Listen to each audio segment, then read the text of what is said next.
Hello my future civil servants. I hope कि आप जितने भी देख रहे हैं सभी सक्सेस हों। तो जैसा कि हम डे बाय डे मेन से रिलेटेड जो है हमारे स्टेप्स होते हैं, हम वन बाय वन, आज आपको चीज़ें क्लियर नहीं दिख रही हैं बट आप देखेंगे आपका मेंस के लिए इम्प्रूवमेंट हो रहा है ना। तो जैसे कि मैंने लास्ट क्लास में अब जैसा कि ये आईआर का क्वेश्चन है तो कम्प्लीटली डिपेंड किस पे होता है, करंट अफेयर्स पे। अब करंट अफेयर्स पे डिपेंड होता है तो मैंने लास्ट क्लास में जैसे कि बताया था कि कोई भी एक टॉपिक लेंगे तो उसके सारे डायनामिक्स देखेंगे, कोशिश करेंगे कि हम उसको कम्प्लीटली अंडरस्टैंड कर पाएँ। इस तरीके से अगर हम नोट्स बनाते हैं तो वो हमारे फ्यूचर में रिवीजन के लिए भी काफ़ी हेल्पफुल होता है और मेन आंसर राइटिंग के लिए भी। तो हमारा जो क्वेश्चन है कि अफ़गानिस्तान में भारत के सॉफ्ट पावर राजनयिक कारणों का मूल्यांकन कीजिए। मैंने ये भी बताया है कि हमेशा क्वेश्चन में देखेंगे कि क्या करना है, मूल्यांकन, टिप्पणी, विश्लेषण, आलोचना, है ना। तो ये क्वेश्चंस पे ज़रूर ध्यान देंगे कि हमें आंसर क्या देना है। अब आपने करंट अफेयर्स में काफ़ी टाइम जब आईआर पढ़ते हैं तो उसमें हमारा सॉफ्ट पावर का डिस्कशन होता है, हार्ड पावर का डिस्कशन होता है। तो जनरली जो अब पूरे वर्ल्ड का एक पॉलिटिकल डायनेमिक जो पॉलिटिकल स्टेप्स चल रहे हैं वो जनरली सॉफ्ट पावर पे चेंज हो चुका है। तो क्वेश्चन कैसे करते हैं, इंट्रो, देन हमारा बॉडी पार्ट, मतलब मेन चीज़ें आपको बतानी है जो आंसर डिमांड कर रहा है, और कंक्लूज़न। हमारे इंट्रोडक्शन में क्या होना चाहिए, या तो कुछ करंट अफेयर से रिलेटेड होना चाहिए, या कोई डेटा होना चाहिए, या फिर हमारे पॉलिटिकल जो हमारे फेमस लीडर्स रहे हैं, फ्रीडम फाइटर्स, उनके अगर अच्छे कोट्स हैं आप वो भी बता सकते हैं। तो हम आंसर स्टार्ट करते हैं। किसी देश की, अब सबसे पहले हम बताते हैं कि मैंने बताया है कि सॉफ्ट पावर क्या होती है। क्वेश्चन इसने पूछा है कि हम अफ़गानिस्तान के लिए जो सॉफ्ट पावर रखते हैं वो किन कारणों से, किन रीजन्स की वजह से रखते हैं, है ना।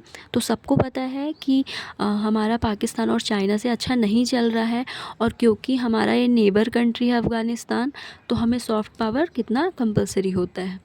तो इंट्रो है कि किसी देश की वह क्षमता जब बल की बजाय अपनी संस्कृति, आधारभूत संरचना के निर्माण में सहायता, राजनीतिक मूल्यों, विदेश नीतियों से दूसरे देश को प्रभावित करते हैं, उसे स्वेच्छा से सहयोग करते हैं, ये हमारी जो है वो सॉफ्ट पावर होती है। मतलब कैसे आपने उसके कल्चर को इफ़ेक्ट किया, कैसे आपने फ्रेंडली किसी पर्सन को इफ़ेक्ट किया। जैसे कि आपका कोई एक फ्रेंड है, अगर आप फ्रेंड को दो तरीके से हेल्प कर सकते हैं, एक तो पैसे के थ्रू या फिर पावर के थ्रू, दूसरा जो है हम उसके कल्चर में मतलब कल्चर में पार्टिसिपेट करें, उसके उसको वैसी फ्रेंड फैमिली से रिलेटेड कुछ हेल्प करें। तो ये सब हमारी सॉफ्ट पावर में आती है। तो अब सॉफ्ट पावर के जो रीज़न्स हैं, तो जैसे कि मैंने आंसर को बताया, आंसर तो सभी करते हैं बट आप उसको रिप्रेजेंट कैसे करते हैं ये बहुत मैटर करता है एग्ज़ामिनर के लिए। क्यों? क्योंकि वो हर एवरी ईयर जो है वो ऑलमोस्ट 1000 कॉपीज़ चेक करते हैं।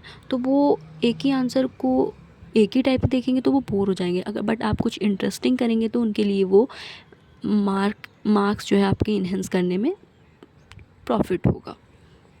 तो देखिए जैसे हमारा सॉफ्ट पावर है तो किस किस बेस पे हमने अफ़गानिस्तान को जो है हेल्प की है, विकास सहायता, डेवलपमेंट में भारत ने अफ़गानिस्तान से बुनियादी विकास, मतलब जो इंफ्रास्ट्रक्चर डेवलपमेंट, और किसी भी एक पर्सन को भी अगर आप 100 रुपये देंगे तो वो उसके लिए इतना हेल्पफुल नहीं होगा, बट अगर आपने उसको कुछ स्किल दे दिया तो वो लाइफ टाइम उसके काम आएगा, है ना। कहीं ना कहीं वो हेल्प जो है उसके लिए लाइफ टाइम होगा।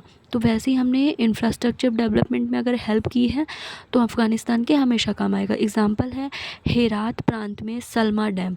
अब डैम से आप सबको पता है एनर्जी बनाई जाती है ना, हमारा जो पावर है इसमें हेल्प होगा।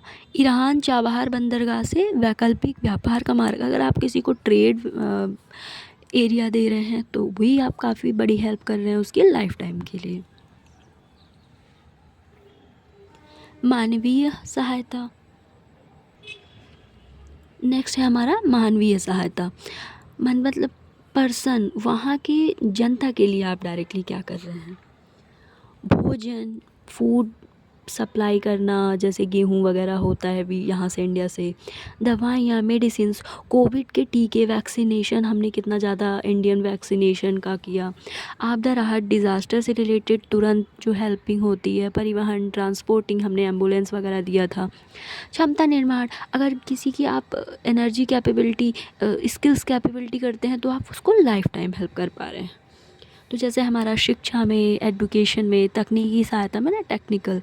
ऐतिहासिक रूप से 1950 में जो मैत्री संबंध बना था वो भी हमारे लिए हेल्पफुल रहा है।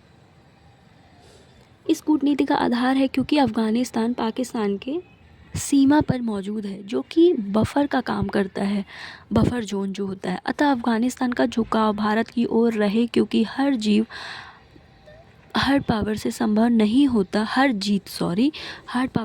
नहीं होती। कूटनीति इसमें महत्वपूर्ण भूमिका निभाती है, और सॉफ्ट पावर जो है वो कूटनीति में ही आती है। तो हम नेक्स्ट क्वेश्चन में मूव करते हैं। जो हमारा नेक्स्ट क्वेश्चन है वो यूपीएससी 2014 का है। मैंने पहले ही बताया था कि डायरेक्टली हम टफ़ क्वेश्चन सॉल्व नहीं करेंगे, क्योंकि ऐसे बहुत से बिगनर्स हैं जो अगर डायरेक्टली क्वेश्चन सॉल्व करेंगे तो वो परेशान होंगे, उनका इम्प्रूवमेंट नहीं होगा। बट आप जब धीरे धीरे किसी चीज़ का इम्प्रूवमेंट करते हैं तो वो लॉन्ग टर्म होता है, बट आप सडनली किसी चीज़ पे स्विच करते हैं तो वो शॉर्ट टर्म में ही आपको टेंशन ही देता है। ठीक है, तो जितने ईजी क्वेश्चंस हो, easy, moderate, then typical, conceptual. तो इसीलिए पहले हमने पीएससी के सॉल्व किए हैं, क्योंकि यूपीएससी ने भी स्टार्टिंग में कुछ ऐसे क्वेश्चंस हैं जो ईज़िली आप सॉल्व कर सकते हैं, तो वहाँ उससे भी हम क्वेश्चंस जो है मैं एनालाइज़ कर लेती हूँ कि कौन से क्वेश्चन सॉल्व कराना चाहिए। तो ये हमारा क्वेश्चन है, भारत में विश्व में, वर्ल्ड में लौह एवं इस्पात उद्योग के स्थानिक प्रतिरूप में परिवर्तन का विवरण दीजिए। क्वेश्चन कहना चाहता है कि जैसे कि पहले कोई भी इंडस्ट्री वहीं पे इस्टेब्लिश की जाती थी जहाँ पे वो प्रोडक्ट, उसका जो कोर चीज़ है, मतलब प्राइमरी जो फर्स्ट गुड्स होती थी वो प्राप्त होता था, तो हम इंडस्ट्री वहीं सेटल करते थे। बट अब जो इस्पात का है वो एरिया चेंज हो रहा है, तो उसके रीज़न्स क्या हैं। तो ये पहले तो मैंने वर्ड में बताया है कि कहाँ कहाँ पे हमारा आयरन से रिलेटेड इंडस्ट्रीज़ हैं। ये हमारा प्यारा भारत है। विश्व में लौह एवं इस्पात उद्योग के प्रतिरूप में परिवर्तन, भौगोलिक स्वरूप की मांग, कच्चे माल की उपलब्धता प्रौद्योगिकी में प्रगति कारक बन रहे हैं। क्या रीज़न्स हैं जिनकी वजह से इनमें चेंजेस आ रहे हैं, प्लेसेस में चेंजेस आ रहे हैं।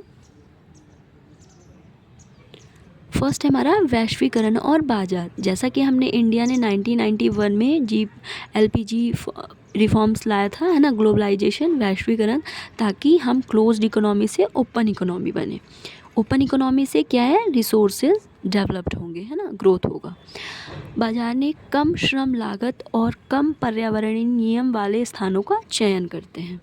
ऐतिहासिक विकास, उद्योग हेतु कच्चा माल, अयस्क, कोयला। पहले हम उद्योग क्या है, ऐतिहासिक रूप से जहाँ पे अयस्क मिलता था वहाँ करते थे। अभी न्यू टेक्नोलॉजी आ चुकी है तो हम उसे चेंज भी कर सकते हैं। आवश्यकताएं, 1800 से पहले कच्चे माल, बिजली की आपूर्ति, जल आसानी की उपलब्धता थी, और जो अब बेसिक रीजंस हैं वो कोयला क्षेत्र होता है, नहर होता है, रेलवे होता है, मतलब कहाँ से आपकी ट्रांसपोर्टिंग अच्छी हो सकती है। तकनीकी नवाचार ने प्रौद्योगिकियों, उत्पादन प्रक्रिया विकास ने संयंत्रों को कच्चे माल स्रोतों के निकट स्थापन संभव बनाया है। परिवहन में प्रगति, ट्रांसपोर्टिंग तो मेन ही रीज़न है। अभी आप देखेंगे है ना, कितना ज़्यादा एक छोटे से गांव भी इंटरकनेक्टेड हो गए हैं सिटी से। आप कितना डिफरेंस मैं आपको याद कराती हूँ।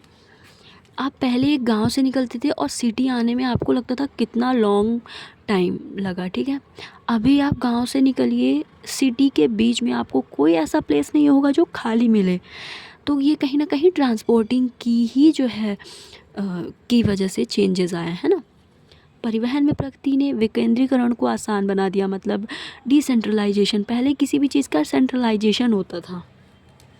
आपको कोई अगर किसी सिटी में मार्केट जाना है तो उस मार्केट के लिए कोई एक प्लेस होता था, बट अभी आप किसी भी प्लेस से निकलिए और आपको चीज़ें ईज़िली अवेलेबल हो जाएंगी 10 कदम की दूरी पे।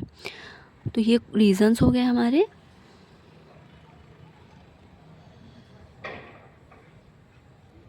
अतः हम कह सकते हैं कि विश्व में लौह एवं उस इस्पात उद्योग के स्थानिक प्रतिरूप में परिवर्तन विभिन्न आर्थिक, तकनीकी, भू राजनीतिक कारकों से प्रभावित हो रहा है।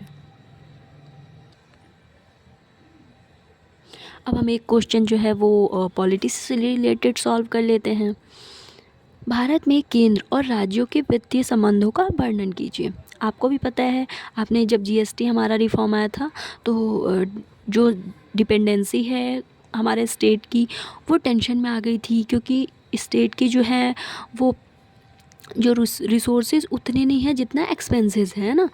तो इसी से रिलेटेड है कि जो हमारा पॉलिटी में, मतलब हमारे संविधान में इनके जो संबंध है वो, तो इसने कहीं ना कहीं फैक्चुअल क्वेश्चन पूछा है। इसमें ना तो कहीं से करंट अफेयर्स आता है, ना ही आप इसमें वे फॉरवर्ड मतलब वे फॉरवर्ड थोड़ा बहुत कर सकते हैं, आप रिकमेंडेशन दे सकते हैं, बट कम्प्लीटली स्टैटिक पोर्शन है ये।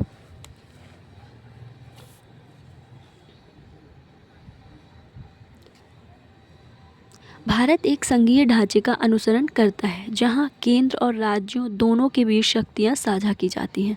संविधान के भाग 12 में अनुच्छेद आर्टिकल 264 टू 293 में वर्णित है। संघ द्वारा लगाए गए किंतु राज्यों द्वारा एकत्र एवं रखे जाते हैं, आर्टिकल 268 में। संघ द्वारा लगाए एवं एकत्र किंतु राज्यों को सौंपा गया, आर्टिकल 269 में। संघ और राज्यों के बीच लगाए व वितरित किए गए, आर्टिकल 270 में। केंद्र से राज्यों को सहायता अनुदान, आर्टिकल 273 टू 275 में। हालांकि केंद्र की अधिक राजस्व शक्ति और उपकर राज्यों की वित्तीय स्वतंत्रता को सीमित करता है। राज्यों के खर्चे भी ज़्यादा हैं, अतः वित्त हेतु और समायोजन की आवश्यकता है। यह हमारा वे फॉरवर्ड है। केंद्र व राज्य के बीच इसी समायोजन के धन वितरण के सिफारिश हेतु आर्टिकल 280 में फाइनेंस कमीशन, वित्त आयोग महत्वपूर्ण भूमिका निभा रहा है। वित्त आयोग टाइम टू टाइम, अभी हमारा 16 फाइनेंस कमीशन आ जाएगा, है ना। तो क्या है, इसके रिकमेंडेशंस होते हैं और स्टेट और सेंटर को मिलके इस पर काम करना होता है। आई होप कि ये क्वेश्चंस भी आपको समझ में आए होंगे। और इसी के साथ मैं आपको शॉर्ट वीडियोस भी बताती हूँ जिसमें मैं आपको आपका बिल्कुल भी टाइम लॉस नहीं करूँगी, बट रियलिटी बताने की कोशिश करूँगी, है ना। Okay for today, thank you so much.